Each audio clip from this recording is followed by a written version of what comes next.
వెంకటస్వామి గారు చెప్పండి, కేటీఆర్ గారికి ఏదో వినతి పత్రానికి సంబంధించిన విషయం చెప్తున్నారు మీరు. ఈ ఫినిష్ కంపెనీ అనేది సార్ ఇది మనకు ఎప్పుడు వెలుగులోకి వచ్చింది అనేది వాళ్ళు ఒకసారి వెనక్కి తిరిగి చూసుకోవాలి. కేటీఆర్ అండ్ డ్యాచ్ వాళ్ళు ఇప్పుడు ఈ కల్వకుంట్ల ఫ్యామిలీకి తను అంత దగ్గర అయిన తర్వాతనే ఓకే ఈ ఫినిక్స్ కంపెనీ అనేది వెలుగులోకి వచ్చింది. అంతకుముందు ఫినిక్స్ కంపెనీ అనేది అంత వెలుగులో లేదు, దానికి అంత ప్రాధాన్యత లేదు. ఆ సందర్భంగా మేము ఒకరోజు కేటీఆర్ను కలవడానికి వెళ్ళినప్పుడు మాకు తన ఆఫీసులోనే మాకు చాలా రకంగా అవమానాలు జరిగినాయి.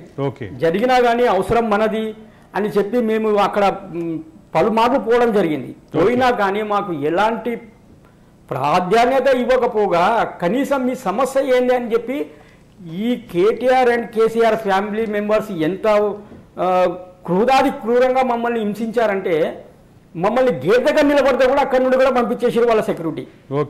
ఇంత దౌర్జన్యం మా మీద ఎందుకు చేయాల్సి వచ్చింది? మరి మేము తెలంగాణ వాదులమే కదా, మేము తెలంగాణ బిడ్డలమే కదా, మాలో ఉన్న తెలంగాణ రక్తమే కదా. వాళ్ళకి అది కనబడలేదా ఉద్యమం సమయంలో? మేము చేయలేదని వాళ్ళు ప్రూవ్ చేయగలుగుతారా?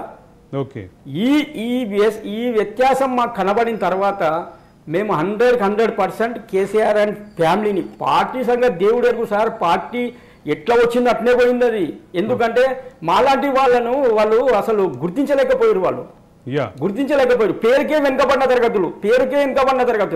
మేము ఎవరి గురించి చేస్తున్నాం? వెనుకబడిన తరగతుల గురించి చేస్తున్నాం. ఏం చేసిరు వెనుకబడిన తరగతులకు? ఒక్క కుటుంబం బాగుపడ్డదేమో చూపించమని చెప్పండి సార్. వెనుకబడిన తరగతులు ఒక్క కుటుంబం ఎలక్షన్ రాగానే వాళ్ళకు గుర్తుకొస్తుంది, ₹1,00,000 ఇస్తాము ఈ కులానికి అని చెప్పి. మరి అలాంటి కులంలోనే మేము ఉన్నాం కదా, మమ్మల్ని కూడా గుర్తించండి. మేము మంగళూరులోకి అన్యాయం జరిగినప్పుడు మేము మంగళూరుల ద్వారా మేము టెంట్లో కూర్చొని మేము నిరసన తెలిపినాం. నిరసన తెలిపిన తర్వాత వాళ్ళు మాకు అప్రిషియేట్ చేసిరు. వాళ్ళు మీకేమైనా సమస్యలు ఉంటే మేము కూడా వస్తాము, మేము కూడా మీకు సహకరిస్తామని చెప్పారు. అలాగే అనేక కులాల వాళ్ళు ధర్నాలు చేసిరు.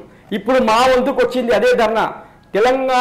తెలంగాణనే కాదు, భారతదేశంలో అధిక సంఖ్యగా ఉన్నటువంటి ఎస్సీ మాల బ్యాగర్లను వీళ్ళు అనగదొక్కే ప్రయత్నం చేసి ఈ ఫినిక్స్ కంపెనీకి ఇవ్వడంలో మతలబ్ ఏంటి అనేది మేము ఆలోచన చేసే మాకు వచ్చినది ఏంటంటే వీళ్ళు